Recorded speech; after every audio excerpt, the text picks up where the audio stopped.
Hi, fourth graders. Mrs. Temersma here for our second lesson in narrative story writing. So last time was lesson 1, and I taught you how to choose a true story that happened in your life with probably some sort of problem or issue that will be exciting to write about.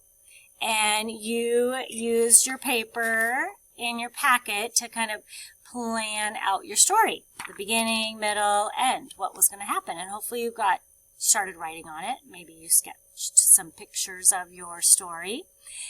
Today I am going to teach you my favorite lesson, how to stretch out your stories with good elaboration. So extra details and thoughts and feelings, the things that make a story really good and really fun to read.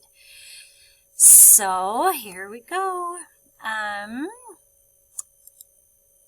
So this is what we're going to work on today, these first 2 sticky notes, how to revise our story. So if you've already written quite a bit, that's great, but good writers always go back and fix up their stories and add and elaborate, add good details. So that's called revision, when you go back and make your writing sound better. So when you go back, you want to make sure that you're rewriting the important parts. So think about the really good parts in your story and then write it bit by bit with details. So one way to elaborate and add those good details is by something called twin sentences. So what that means is when you're writing and you go back and maybe you've only written one sentence about something that happened. Well, you should always give it a twin sentence. That means another sentence about the same thing, but in a different way. So here's some hints on how to do that. You could describe, what was it like when you did that? So really describing. What did you do right after? So kind of going bit by bit, not just jumping forward, bit by bit. What did you think? What did you feel? What did you say? So this, writing twin sentences, is what we're going to do today, and that's a great way to go back and elaborate. So here's some more hints. It's basically what I just said. Step 1 is you'll go back, you'll find a sentence where you do something important in your story.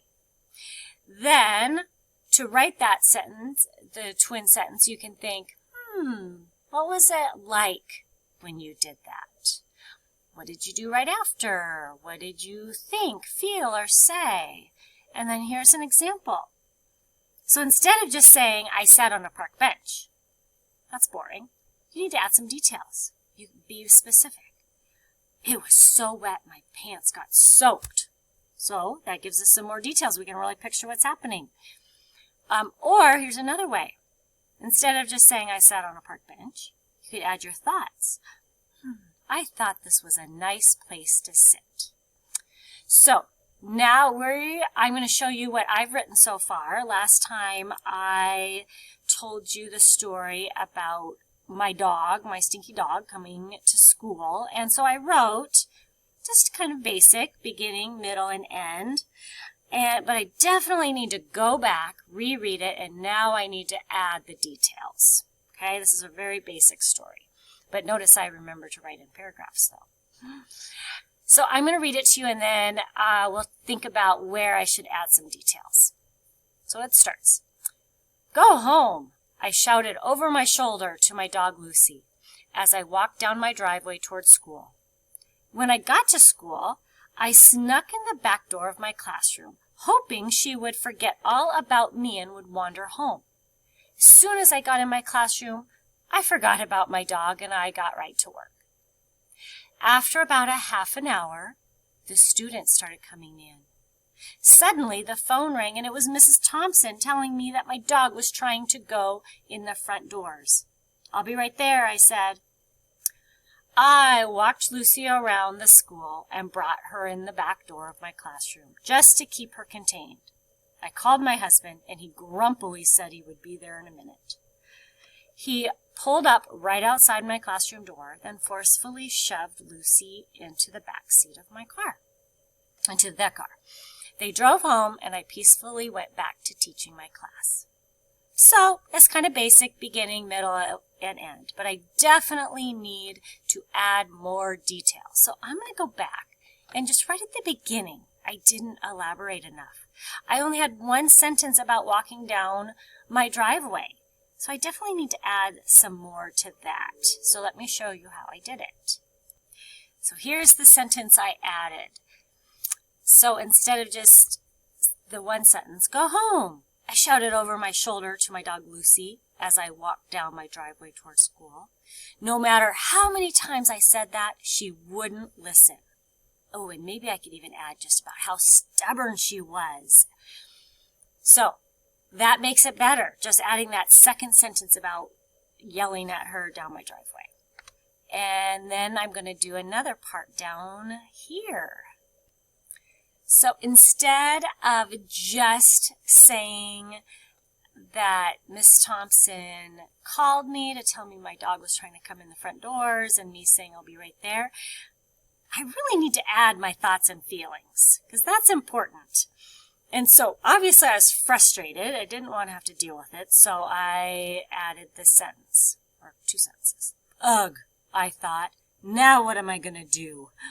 So obviously it's showing that I'm frustrated with my dog and the situation. And so I'm going to keep working on my elaboration, and that is your job today, writers. Your job is to go back and reread what you wrote, and it could be on this paper, and so you can add some elaboration here on the margins, or maybe kind of up above your writing, maybe on another page, and you could mark it with like a little 1 or a star to show where you elaborated. Or you could write it on Office 365 on Word, and that way you can add sentences as you're writing. So your goal today is to practice that skill of elaboration, adding twin sentences wherever you see that you just wrote one sentence about something. So we can't wait to see what you've written by Friday. So you should be writing every day, but by Friday, go ahead and take a picture of your writing or send it to us through Office 365. Okay? Good job, 4th graders. Bye-bye.